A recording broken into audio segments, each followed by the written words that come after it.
I think the best way for me to explain my view on that is to bring it down to a very small experience, which is my relationship with my now husband of about 4 weeks. We've been together 7 years, and the last 5 years I've been working on the Red Pill movie. So he's seen me through quite a transition. What really worked for our relationship was the first 2 years of our relationship. I was very much in the feminist mindset, and I did, and I'm not saying this is all feminist, and I'm not trying to, put down feminists by saying what kind of feminist I was, but I did most of the talking, and he did most of the listening, and my moods really set the stage for how home life was going to be. So if I was happy, as I say, happy wife, happy life, that was pretty much the case. I did the complaining and he did the resolving, and I had a lot to complain about, and mostly it was housework and what I thought were roles put on me by the patriarchy, the expected gender roles of doing the dishes and the laundry and cleaning. Even though we're both working roughly the same amount of hours, I may work an 8-hour day and he would work an 11 or 12-hour day. But we'd get home and it was, I thought, expected that I would have dinner ready and the house clean. And I really resented that. But he was also paying most of the bills because he did make more money, and I saw that as another effect of the patriarchy. And I did believe in the pay gap as being discrimination against women at the time. I no longer believe that to be, the short story of that. But then I started making the Red Pill movie, and a lot changed with that. Not only starting to hear men's issues and realizing all the ways that I have privilege as a woman, a white woman in today's society, but also seeing all the ways that men really are disadvantaged. How would you explain that, the privilege that you have as a white woman? Because some people won't understand what you mean by that, or will react against it. Well, certainly if we had children, I would have a lot of advantages there, especially if you're going through a divorce. But also social reactions. If I were to take my kids to the playground alone, there's no real question about me being on my phone or taking photos of them and walking alone with them. But if a man were to take his kids to the park and be taking photos of them on his phone, there could be, and there have been, police called on fathers doing that. Let's see, in the dating world, there's a lot of advantages.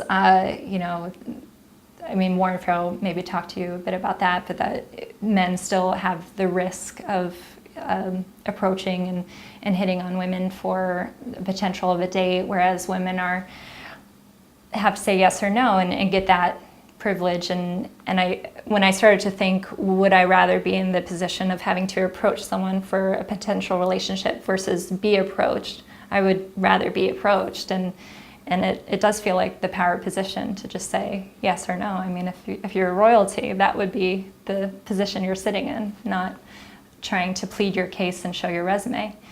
So I started to see that men today really do have a lot of issues that I never thought about before, whether they're rights or just societal kind of expectations on them. Obviously, masculinity is a really gray area for a lot of people, where they don't know what is good masculine anymore. We hear toxic put next to the word masculinity more than we hear good put next to masculinity or positive masculinity. So I think guys have a really hard time right now. And even if I'm in a workspace and I'm the only woman out of 10 people, I do feel that power of that my voice is the female voice in the room. And I even making this film, the Red Pill movie, I was probably heard and listened to more because I was a woman making this film rather than a white man trying to make a film about men's rights. So that's the culture that we're living in today, and I'm grateful that my voice as a woman is valued and heard, certainly. And but yeah, I do see a lot of issues that men are facing. So when I started to understand the issues men face and apply it to my own relationship, I started to wonder what my, at the time, boyfriend was going through with maybe sleeping 5 hours a night, working 11 or 12 hours a day in a laborious job, and paying the majority of the bills and having that responsibility that if we can't make rent, it's really on his shoulders to figure that out. So after making the Red Pill movie, it was the first time in my life that I switched gender roles with him, and not consciously and not intentionally, but it just turned out that I had a lot more to do for work, and I was, it made more sense for him to help me with my work than for him to work harder and me support him going to work.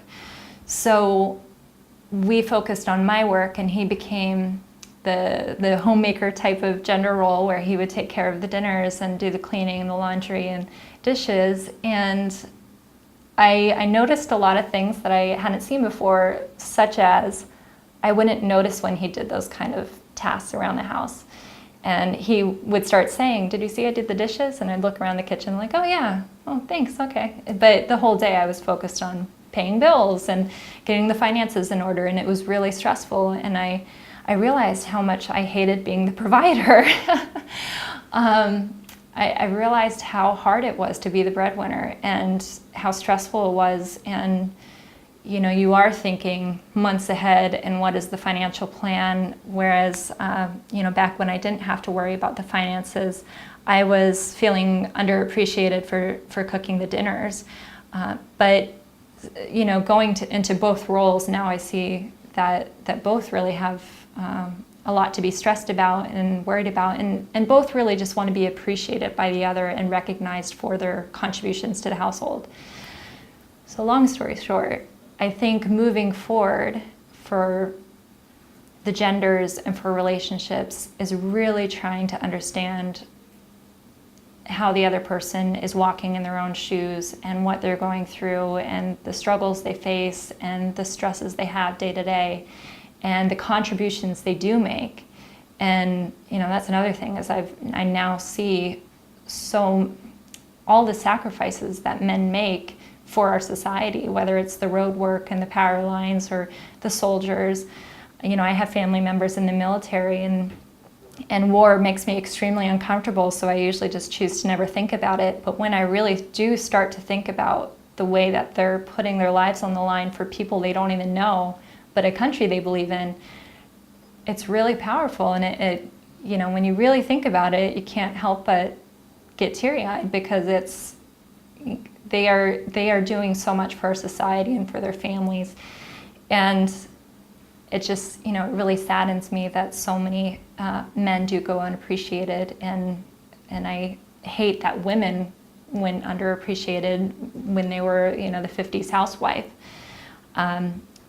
But I think we've changed positively in a new direction for women, and I would like to see that happen for men as well. Yeah, I guess for me it's that a space needs to be opened up, that we do listen to each other. And what you were doing with the film was showing there is another side to this, and this is the same journey, I guess, that Warren Farrell went on. That he was a big player in the women's liberation movement in the 70s, and then started at the same time setting up men's groups and saying, and then the stories he heard in there kind of turned him on to realizing, wow, there are some stories that are not being heard. Men's issues with custody and wanting to be there for their children and not being allowed to be, and all of these sort of things. But it was when he was trying to bring those stories into what was then the women's movement, and saying, look, there are these stories that are not being heard as well. Suddenly they weren't interested. He was sort of pushed out. So I guess for me, it's like in any dysfunctional relationship, the only solution is to hear both sides of the story and have a dialogue between those two.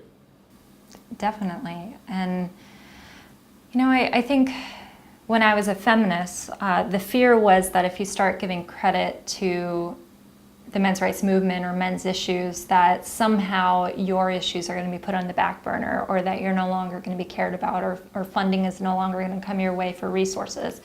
And that was a big fear of mine. You know, I think there is some debate about whether or not this is a zero-sum game. A lot of people in the men's rights movement say it's not a zero-sum game. Compassion is not a zero-sum game.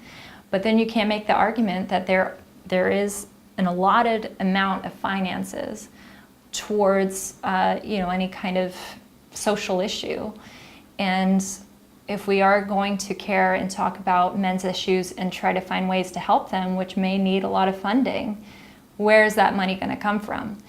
So it's not an easy thing, and I think that's why there is so much resistance to the men's rights argument, is fear over funding and time to care about these issues and airtime to talk about these issues. And also, when you start realizing that men have so many issues of their own, you can't really say it's one group in entirety that's oppressed by the other group.